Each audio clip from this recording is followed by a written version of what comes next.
नमस्कार विद्यार्थी मित्रांनो, मी प्राध्यापक संदीपान मुंडे आपल्या सर्वांच्या लाडक्या प्रोफेसर संदीपान मुंडे या YouTube चॅनलवर मी तुमचं सर्वांचं स्वागत करतो आणि आपल्या सर्वांचे धन्यवाद मानतो की आपण चांगल्या प्रकारे माझ्या आणि आपल्या सर्वांच्या YouTube चॅनलला अतिशय चांगल्या पद्धतीनं आपण प्रतिसाद देत असल्याबद्दल पुनश्च एकदा मी आभार मानतो। तर आजचा टॉपिक अतिशय महत्त्वाचा आहे। तर या आजच्या टॉपिक मध्ये आपल्याला पाहायचं आहे की व्हॉइस इम्परेटिव्ह सेंटेन्सचा कशा पद्धतीने केला जातो।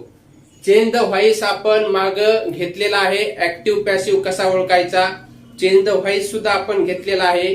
त्याचे व्हिडिओज आपल्या प्रोफेसर संदीपान मुंडे या YouTube चॅनलवर अवेलेबल आहेत, तरी आपण ते पाहूयात। आणि नंतर आता आपण हा जो पार्ट आहे या पार्ट मध्ये इम्परेटिव्ह सेंटेन्स बद्दल आपल्याला पूर्ण माहिती घ्यायची आहे। तर सुरुवातीला आपल्याला इम्परेटिव्ह सेंटेन्स म्हणजे कोणते वाक्य, त्याला आपण मराठीत आज्ञार्थी वाक्य असं म्हणतो। आज्ञार्थी वाक्य इथे मग हे आज्ञार्थी वाक्य ओळखायचे कसे असतात हे आज्ञार्थी वाक्य। आता आपण एक उदाहरण घेऊ। आता समजा हे उदाहरण आहे, ओपन द डोअर, हे एक उदाहरण आहे, हे लक्षात घ्या। आता ओपन द डोअर मध्ये आपल्याला अशी सवय झालेली अगोदरपासून की वाक्याची सुरुवात ही नेहमी कर्त्यानुसार असते। म्हणजे कर्ता वाक्याची सुरुवात करतो, म्हणजे ऍक्शन कुणीतरी करतो त्याला आपण कर्ता म्हणतो। मग या कर्त्यामध्ये वाक्याची सुरुवात होते कर्त्यानुसार। तर या ठिकाणी कर्ता तर दिलेला नाही, डायरेक्ट काय आहे, हा एमव्ही आहे। एमव्ही म्हणजे मेन वर्ब, मुख्य क्रियापद आहे, आणि इकडं ऑब्जेक्ट आहे। मग एमव्ही आणि ऑब्जेक्ट मिळून काय तयार होतं, तर हे तयार होतं इम्परेटिव्ह सेंटेन्स तयार होतं। म्हणजे आपल्याला असं सांगता येईल की ज्या वाक्याची सुरुवात ही एमव्ही न झालेली आहे, म्हणजे मुख्य क्रियापदाच्या V1च पाहिजे, V1च होते, आणि एमव्ही च्या V1 न ज्या क्रियापदाची म्हणजे ज्या वाक्याची सुरुवात मुख्य क्रियापदाच्या पहिल्या रूपानं होते आणि त्याच्यानंतर ऑब्जेक्ट दिला जातो, त्या वाक्याला आपण आज्ञार्थी वाक्य असे म्हणतो। Means imperative sentence is a sentence in which the sentence start with main verb, root form of the main verb with the object, then we called imperative sentence। मग अशा पद्धतीने आपण imperative sentence ची डेफिनेशन व्याख्या पाहिली। तर याच्यामध्ये कोणते कोणते पार्ट येतात, तर रिक्वेस्ट हे imperative sentence चा भाग आहे, सजेशन इम्परेटिव्ह सेंटेन्सचा भाग आहे, म्हणजे सजेस्ट केलं जातं, आणि ऑर्डर, ऑर्डर म्हणजे आज्ञा केली जाते। म्हणजे हे तीन घटक कोणते, रिक्वेस्ट, सजेस्ट आणि ऑर्डर, हे ज्या वाक्यामध्ये हे तीन प्रकार येतात त्याही वाक्याला आपण काय म्हणतो, इम्परेटिव्ह सेंटेन्स असं म्हणतो। मग जिथं विनंती येते रिक्वेस्ट, जिथं सजेशन येतो सल्ला, आणि इथं ऑर्डर जिथं आज्ञा येते त्याही वाक्याला आपण आज्ञार्थी वाक्य असं म्हणतो। मग आता आज्ञार्थी वाक्याचा व्हॉइस कसा करायचा हे आपल्याला बघायचंय। इथं उदाहरण घेतलंय आपण, ओपन द डोअर असं एक उदाहरण घेतलेलं आहे। याचा आपण व्हॉइस कशा पद्धतीने करायचा, म्हणजे how to change imperative sentence into the passive voice, हे आपल्याला आज शिकायचंय। तर सुरुवातीला आपल्याला सगळ्यात महत्वाचं एक सूत्र लक्षात ठेवावं लागेल।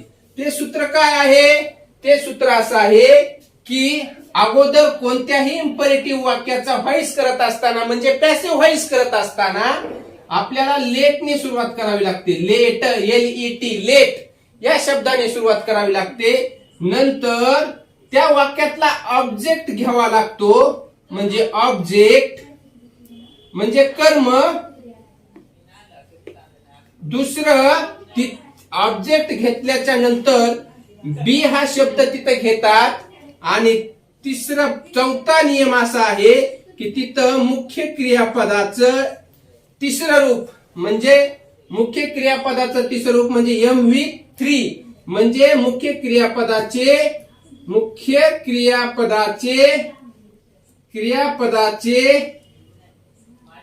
तिसरे रूप घ्यावे लागते. तिसरे रूप हे लक्षात ठेवायचा. हा फॉर्म्युला आपण लक्षात ठेवू आणि ह्या फॉर्म्युल्यानुसार आपल्याला पुढील वाक्य हा मेन फॉर्म्युला आहे. पुढील वाक्य आपल्याला कशा पद्धतीने करायचे ते सुद्धा आपण या ठिकाणी बघू. आता बघा, लेट न सुरुवात करायची, नंतर ऑब्जेक्ट घ्यायचा, नंतर बी घ्यायचं आणि नंतर मुख्य क्रियापदाचं तिसरं रूप ठेवायचं. म्हणजे आपल्याला दिलेल्या आज्ञार्थी वाक्याचा व्हॉइस म्हणजे पॅसिव्ह व्हॉइस मध्ये त्या वाक्याचं रूपांतर होईल. तर आपण या नियमानुसार हे वाक्य आपण येत आहे का आपण बघूया. ठीक आहे, बघा. ओपन द डोअर वाक्याची सुरुवात MV ने झाली म्हणजे कोणतं वाक्य आहे? इम्परेटिव्ह सेंटेन्सचं वाक्य आहे. मग बघा, लेट न सुरुवात होते. लेट.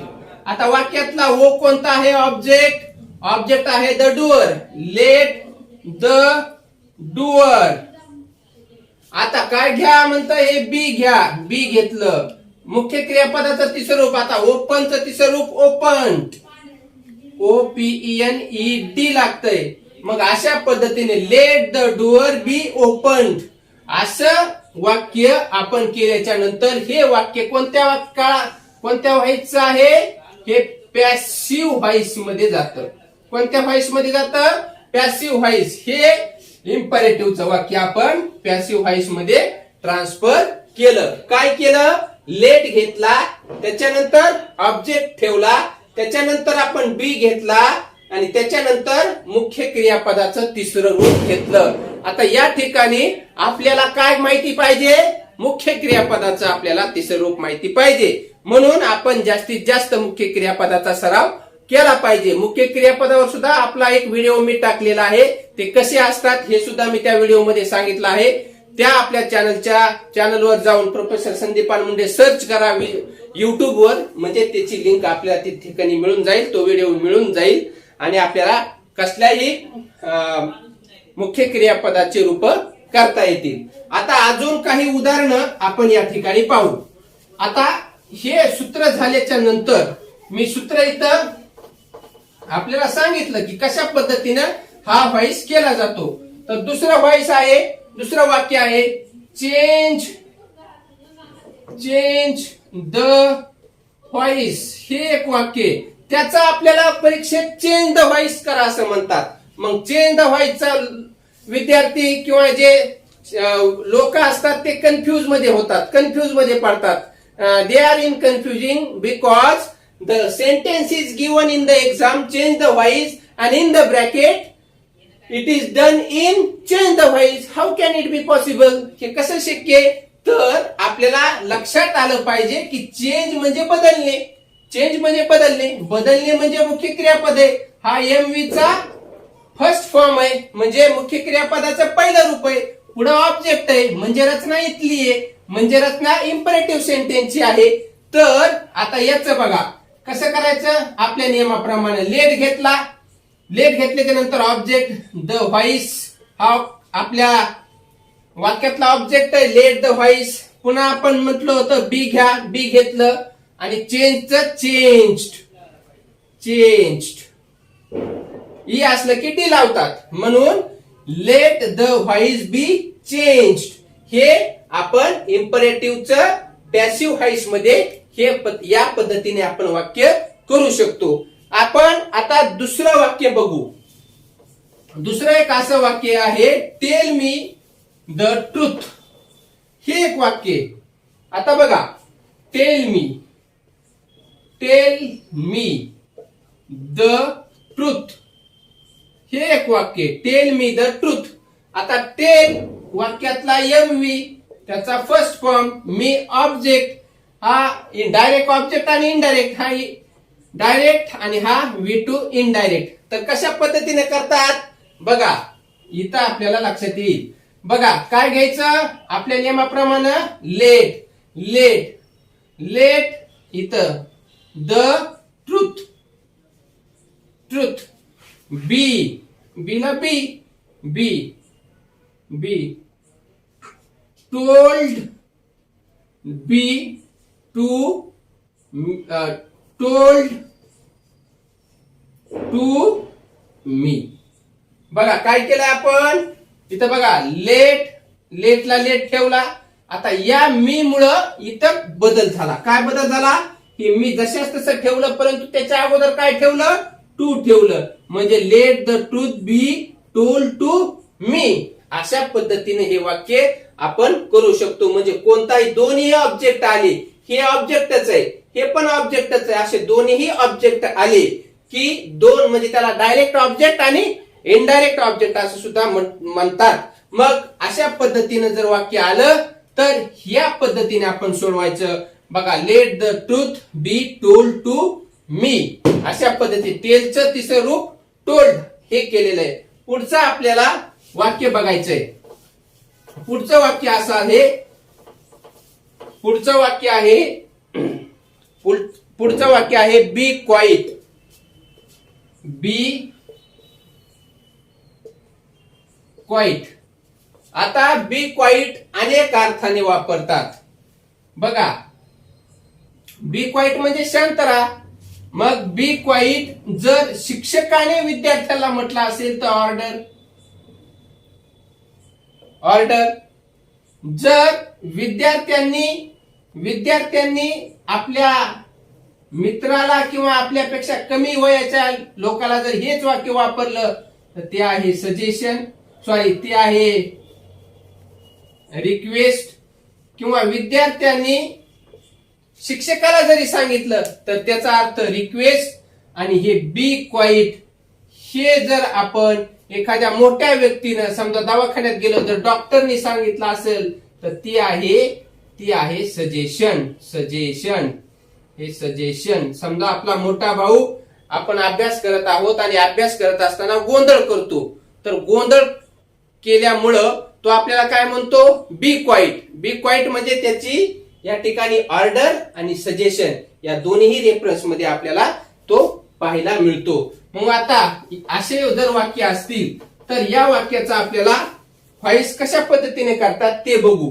Be the quite. मग या वाक्यामध्ये असं सरळ लिहायचं, काय, यू आर विनंती आहे म्हणून रिक्वेस्टेड. ऑर्डर असेल तिथं ऑर्डर येईल. You are requested to be क्वाइटला क्वाइट. किंवा इथं प्लीज जरी आलं, समजा इथं प्लीज जरी आलं तरी वाक्य अशा पद्धतीनं येईल. You are requested to be quiet. QUIET quite.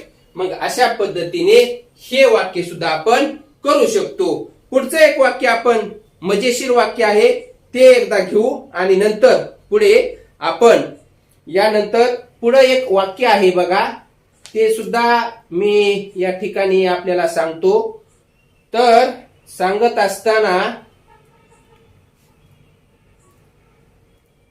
असताना जिरंट आणि इन्फिनिटिव्हचे वाक्य आहेत. तर इन्फिनिटिव्हचं वाक्य आपण त्याचा सुद्धा व्हॉइस या आज्ञार्थी वाक्यामध्ये कशा पद्धतीने केला जातो ते आपण पाहू. बघा, वाक्य आहे, there are 100 books to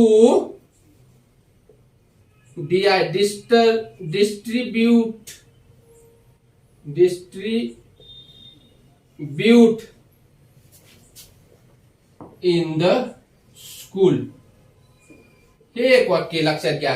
there are 100 books to distribute in the school. आता टू डिस्ट्रीब्यूट हे लक्षात घ्या. टू डिस्ट्रीब्यूट म्हणजे टू आला आणि क्रियापदाचं मूळ रूप आलं, म्हणजे हे डिस्ट्रीब्यूटचं V1 आणि हा इथं 2, म्हणजे 2 प्लस V1 जिथं रचना असते त्याला आपण इन्फिनिटिव्ह असं म्हणतो.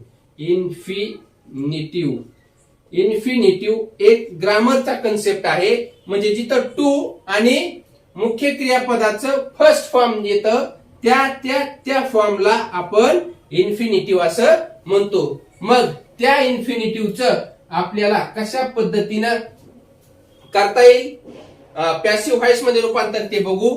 थोडा वेगळा नियम आहे, अतिशय सोपा आहे, लक्षात घ्या. बघा मी जशाच तसं वाक्य लिहितोय. देअर आर, बघा वाक्य, देअर आर 100 बुक्सला बुक्स ऍज इट इज ठेवलं. आता इथं बदल करायचा आहे. इथं काय बदल करायचा आहे? इथं 2 ला 2 घ्यायचं, इथं बी घ्यायचं आणि ह्याला V3 जोडायचं. झालं वाक्य. To be distributed. बघा डिस्ट्रीब्युटेड इन द स्कूल. बघा कुठं बदल केला आहे? जर इन्फिनिटिव्हचं वाक्य आलं आपल्याला परीक्षेमध्ये आणि इम्परेटिव्ह सेंटेन्सचं इन्फिनिटिव्ह मधलं वाक्य आलं आणि त्या वाक्याला आपल्याला जर पॅसिव्ह व्हॉइस मध्ये ट्रान्सफर करायचं असेल तर कसं करायचंय? फक्त इथलं 2 जे आहे 2 प्लस हे लक्षात ठेवायचं, 2 प्लस V1 लक्षात ठेवायचं. त्याचं रूपांतर पॅसिव्ह व्हॉइस मध्ये काय करायचं? हे करायचं 2 प्लस बी प्लस V3 असं रूपांतर करायचं. ते आपण इथं केलेलं आहे. म्हणजे असं कोणतंही वाक्य आपल्याला इम्परेटिव्हचं कसल्याही पद्धतीचं वाक्य आपण करू शकतो. आता पुढचं एक वाक्य आहे ते सुद्धा आपण या ठिकाणी पाहूया. ते आहे do not make the mistake. असं एक वाक्य, do not make the mistake. हे एक वाक्य बघा, वाक्य आहे do not make the mistake. Do not make the mistake. आता वाक्यामध्ये डू नॉट आहे, आज्ञार्थीच वाक्य आहे. आता डू नॉट मध्ये काही कन्फ्युज होण्याची गरज नाही, कारण इथं नकारात्मक इम्परेटिव्ह सेंटेन्स वाक्य दिलेलं आहे. म्हणजे नकार दर्शवणारा आज्ञार्थी वाक्य दिलेलं आहे. त्याच्यामुळे काही फरक पडत नाही. हा मूळ वाक्य कसं आहे? आज्ञार्थीच आहे. तर याचा आपल्याला व्हॉइस कसा करता येईल? लेट, आपल्या नियमानुसार लेट नॉट. बघा काय केलं? ह्याचा नॉट इथं ठेवला. लेट नॉट काय? The mistake. इथं ऑब्जेक्ट आहे द मिस्टेक. आता बीला बी मेड, मेकचं तिसरं रूप मेड. बघा let not the mistake be made. बघा काय केलं? असं जर नकारात्मक वाक्य आलं आणि त्याचं आपल्याला इम्परेटिव्हचं नकारात्मक वाक्य आलं आणि त्याचं पॅसिव्ह व्हॉइस मध्ये रूपांतर करायचं असेल तर या पद्धतीने लेट प्लस नॉट द्यायचं आणि पुन्हा नंतर ऑब्जेक्ट ठेवायचा आणि ऑब्जेक्ट ठेवल्याच्या नंतर बी प्लस हे MV चं तिसरं रूप ठेवून टाकायचं. अशा पद्धतीने आपण कोणत्याही आज्ञार्थी वाक्याचा पॅसिव्ह व्हॉइस कसा करावा हे आपण या ठिकाणी शिकलेलो आहोत. आता याच्यानंतर आपल्याला भरपूर या ठिकाणी वाक्य सरावातून मिळतील. याचा जास्तीत जास्त सराव केल्याच्या नंतर आपल्याला कसल्याही प्रकारचं या ठिकाणी याची अडचण, इम्परेटिव्ह सेंटेन्सची अडचण आपल्याला येणार नाही. आणि आपल्याला हा जर टॉपिक आवडला असेल तर आपल्या मित्रांना, आपल्या नातेवाईकांना, आपल्या शिक्षकांना किंवा इतर शिक्षक बांधव जर असतील तर त्यांनी कृपया जास्तीत जास्त हा व्हिडिओ शेअर करावा. आणि काही जर सूचना असतील त्या सूचना सुद्धा आपण YouTube वरती द्याव्यात. आपल्या सूचनांचं पालन मी या ठिकाणी पुढच्या व्हिडिओला करेल. धन्यवाद. थँक्यू.